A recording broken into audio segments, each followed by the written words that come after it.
শেষ ঠিকানা যদি 3.5 হাত মাটি হয়, তাহলে কিসের তো ক্ষমতার দাপট? ভোর 5টায় মৃত্যু, সকাল 6টায় জানিয়ে দেওয়া হবে মাইকে, 8টায় শেষ গোসল করানো হবে, 9টায় তোমাকে নতুন কাপড়ে সাজানো হবে, জোহরের নামাজের পরে তোমার আলিশান বাড়ি থেকে বের করে নিয়ে যাওয়া হবে, 2টায় তোমার জানাজার নামাজ পড়ানো হবে, 2:30টায় তোমাকে কবরে নামিয়ে ফেলা হবে। মাটি দেওয়া শেষ হয়ে গেলে কেউ তোমার জন্য দোয়া করবে, আর কেউ চলেও আসবে। এই তো জীবনের শেষ আয়োজন। তো কিসের তো অহংকার, কিসের তো ক্ষমতার দাপট? হ্যাঁ, ক্ষমতা কারোর জন্য চিরস্থায়ী নয়।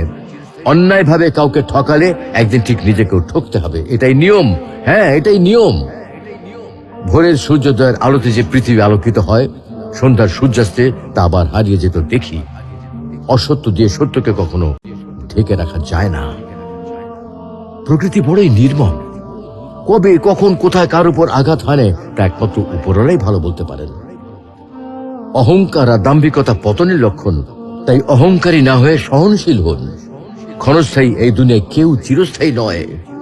এজন্য ভুলে যেতে হবে সব রঙিন স্বপ্ন, ফিরে আসতে হবে রবের দিকে, কারণ শেষ ঠিকানা তো সেই 3.5 হাত মাটি।